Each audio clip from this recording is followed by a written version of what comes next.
I'm selling this Sony mirrorless camera, and I'm gonna tell you 5 things I love about it. The first thing is the lens. The lens is the 18 to 200 millimeter power zoom.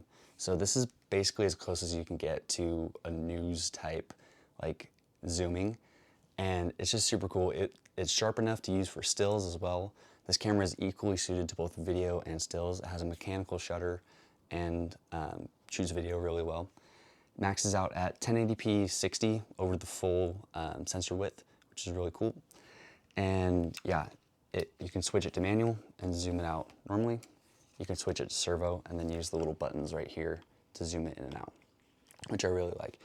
When I put this on my tripod with a zoom handle, it's just super convenient, awesome for sports and covering events and that kind of thing. So that was number 1, the lens. Number 2 is the ergonomics of this. It's a Sony mirrorless, and so you can take the lens off, put a different prime lens on it if you want. The ergonomics are super cool because it just has this hand strap on the side, and it's super convenient to hold. Has a top handle already. The mic's really good. Has a flippy screen, and has this whole like viewfinder on the top, so you can look at it straight on like this. I feel like the most convenient way is to like tuck my elbows in and then hold it here at like chest level and then go right there. So that was number 2. Number 3 is the battery life and power options. This has a super giant battery on the back that can power this thing for like 2 hours at least continuously, comfortably. And that's with like autofocus on, screen at full brightness, all that stuff, nothing held back.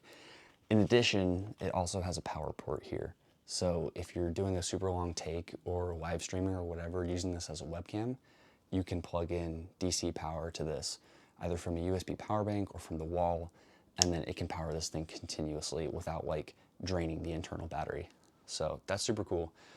That was 3. Number 4 is that this can record internally with no record limit, and while also outputting a clean HDMI signal.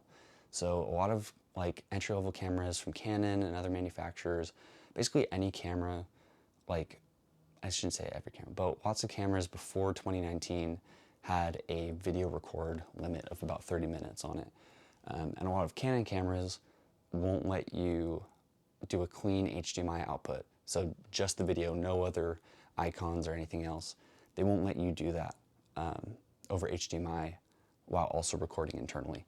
So that makes this like really, really good for live streaming or covering events, or if you just want like an external monitor while you're recording. It's super cool. Last thing, what is the last thing?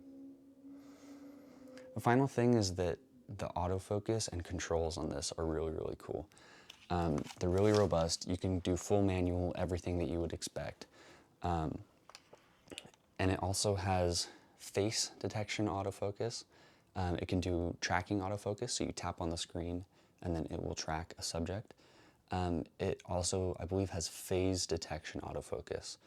This was one of the first kind of generation of cameras to have that instead of contract detect autofocus. So it's really reliable.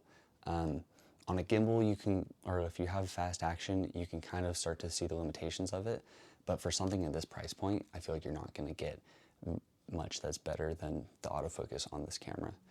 So DM me if you have any questions. I'd totally be willing to help.